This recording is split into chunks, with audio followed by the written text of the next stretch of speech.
To project the iPhone's image onto a TV, we'll use an Apple adapter. For example, this is a Lightning iPhone, so we'll use a Lightning to HDMI adapter, connect it to the iPhone, and then connect it to the TV. You'll see black bars on the sides of the TV screen. Even if you rotate the TV 90 degrees, it still won't be full screen. There will still be black bars at the top and bottom. Similarly, if you're using a USB-C version of the iPhone, using a USB-C hub will result in the same problem. It won't be able to display full screen on the TV. Therefore, our company developed a product called a Mobile Phone Direct Projection Full Screen Projector, which can project the entire iPhone screen onto the TV. Our converter has a switch that allows you to switch to your desired position. For example, with the iPhone SE2, it displays perfectly on the TV because the iPhone SE2 has a 16:9 screen. If you use a 20:9 phone, such as the iPhone 15, which is 20:9, it will still have small black bars on the sides because the phone is 20:9 and the TV is 16:9. The aspect ratios don't match. Therefore, it will inevitably have these black bars on the sides. Many customers ask me if this black bar problem can be solved. Our company has developed a new product specifically for this problem, called a Mobile Phone Direct Screen Rotation Device, which can eliminate these black bars. You can see how it looks at the beginning. Okay, first, we'll use a physical switch to change it to the position you want. Okay, this is a physical switch, but there might be some black borders on the sides. Our company has a digital zoom function to address these black borders. The first option is to stretch it. The second is to crop it vertically, while maintaining the correct aspect ratio. We also have a digital zoom with rotation. Anyway, all of these can be achieved automatically. So, today's video mainly introduces all the functions of our mobile phone screen vertical rotation converter. We are currently using a wired connection, but we can also connect wirelessly. You see, it's wireless now, and it can still rotate.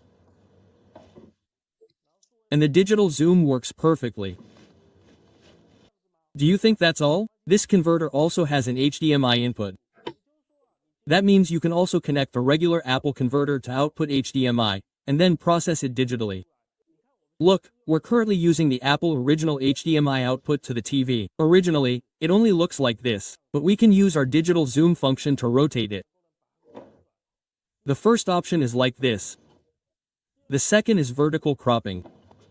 The original screen is only like this, so when you stretch it to full screen, you're rotating the entire block 90 degrees and then stretching it to full screen. The first method I'll be using is the USB-C cable connection. The first thing we need to do is connect the USB cable to this converter. First, it has an HD output and a UVC output. If you want to do live streaming on OBS on your computer, you can use this output. If you don't need to use UVC, then don't connect the UVC cable first. Then connect the power supply. The HDMI output should be connected after about 10 seconds.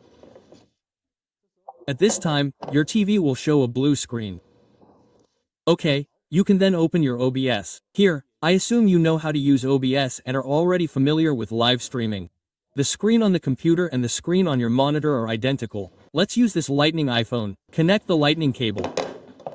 USB-C. At this time, your iPhone will automatically project to the screen. There are two types of switching. One is physical switching, and the other is digital switching. We will use physical switching first. Switch it to large like this. For this 16:9 iPhone, it's full screen without any problems. But if you switch to a 20:9 iPhone, for example, most iPhones on the market above iPhone 10 are 20:9. This model has a USB-C interface, so I'll prepare a USB-C cable. This is a USB-C cable connected here. Then it's connected to the USB in port here. Similarly, you can still rotate it here to the desired position. However, you'll notice that compared to the 16:9 aspect ratio earlier, it has this black bar issue at the top and bottom.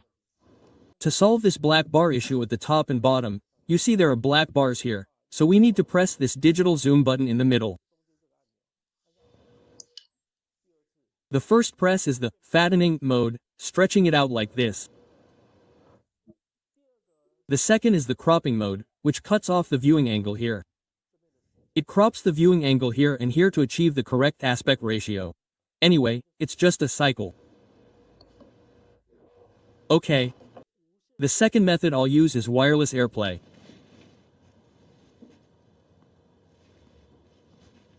My computer still needs to display the image, so I'll connect a USB cable. Connect it to the USB port here first. Then connect the power. Wait about 10 seconds before connecting the HDMI output.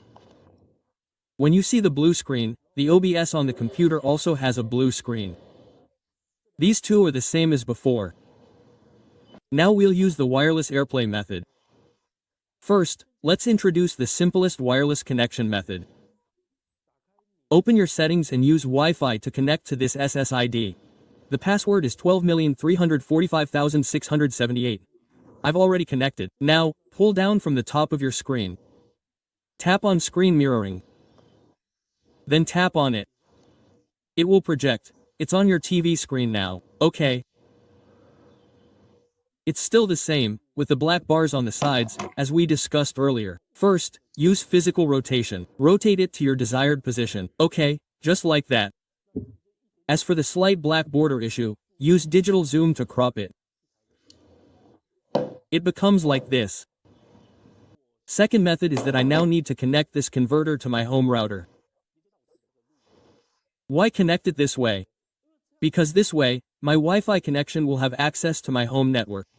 If you don't understand this part, you need to ask your company's MIS department for assistance, because it involves some network settings. Let's disconnect first. And you see, it's already cropped, so we press the middle button here to restore it to normal. It will be messed up in the middle, but that's okay, it's just a cycle, restoring to normal. I'll connect my phone to this SSID, exactly the same as before. It's connected. Open your browser. Enter 192.168.68.1. After entering this address, first press Cancel. Then press Wi-Fi connection. Let's say the name of our Wi-Fi router is FawnStore. I'll click on it. Then enter your Wi-Fi password. Then press Confirm and it will connect. After connecting, you'll notice that the screen here will show Facebook Store, which is the SSID name of your home Wi-Fi router. Once it's stable, you can use it. Okay, it's stable now, so our AirPlay was connected to this Wi-Fi, but I don't want that. I just want to connect to my home Wi-Fi router. I'll go back to my home Wi-Fi router. Then, I'll pull down from the top of my screen. It can still be done. AirPlay. The purpose of all this hassle is so you can access the internet, because your Wi-Fi router can connect to the internet. It's the same. Then I can switch again. It's exactly the same as before, everything is the same here. You can switch between them. The network is fine, everything is synchronized, right? It's a bit of a hassle though. Okay, then after you disconnect, just pull down. Stop.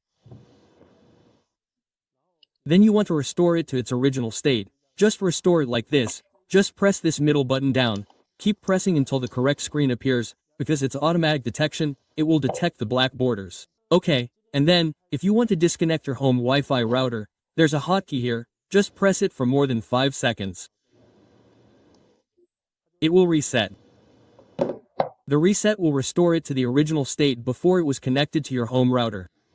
See, it becomes like this. Okay, that's the third method. I'm using a USB-C hub, connected with an HDMI cable to this converter.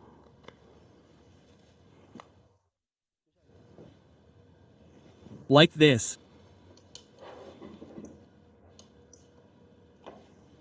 Finally, the last thing we'll introduce is using HDMI. We're using a brute force method, meaning our iPhone is still connected to the Lightning to AV adapter or the USB-C hub. Let's use the Lightning adapter as an example first. Connect this first. It has an HDMI output of this adapter to the HDMI input of my converter. Like this. Then I'll connect this HDMI source to the HDMI output of this converter.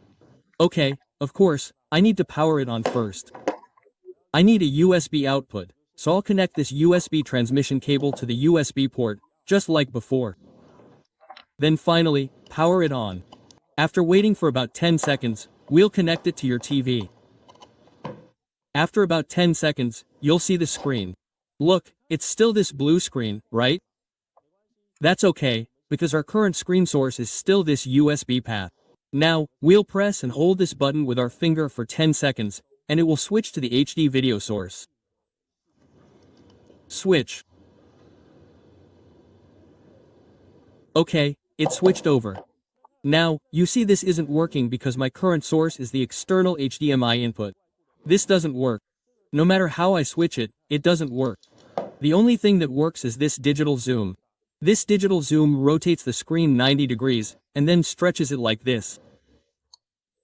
The first one is full screen, but since this is a 16:9 phone, whether it's cropping or filling the screen, it's the same, there's no change. However, the resolution will be very poor. Look at the font, it's already blurry. I don't really recommend using this Apple Lightning to HDMI converter because its original resolution is only this small. You're rotating it 90 degrees and then stretching it, so the resolution is terrible. But I'm still introducing it to everyone because this method is still used in some situations. For example, when you're playing videos, you'll still use this HDMI mode. Okay, now let's switch to another one. This is an iPhone. The iPhone 15 has a 20:9 aspect ratio and a USB-C interface. I'm using this USB-C connection for transmission. There's an HDMI output here, and I'll connect it. Now your iPhone 15 will be projected onto the TV. Besides the black bars on the sides, there are also black bars at the top. Do you see that? Now, let's see how the digital processing works. First, it crops the image, then it uses a fattening mode. Where does it crop to? It crops to here. So, the original image is only this size. This method of achieving full screen results in poor image quality, but there are still some situations where this mode is used. For example, when playing Netflix, those copyrighted apps require a physical HDMI output to work. Our converter achieves this. Similarly, OBS also has this function. I forgot to demo it earlier, but OBS also has it. Whatever appears on the TV screen will appear in your OBS. Above is a brief introduction to all the functions of the iPhone's vertical screen rotation using our company's new product. The first method uses a wired connection. The second method uses AirPlay. The third method uses a brute force approach, using a USB-C hub or a Lightning to HDMI converter to convert the HDMI image into a vertical format. This converter, in addition to displaying on the TV, can also be used with OBS on a computer or with video conferencing software on a computer because it has a USB-C output. Whatever appears on the TV screen will appear in your OBS, so you don't need a capture card.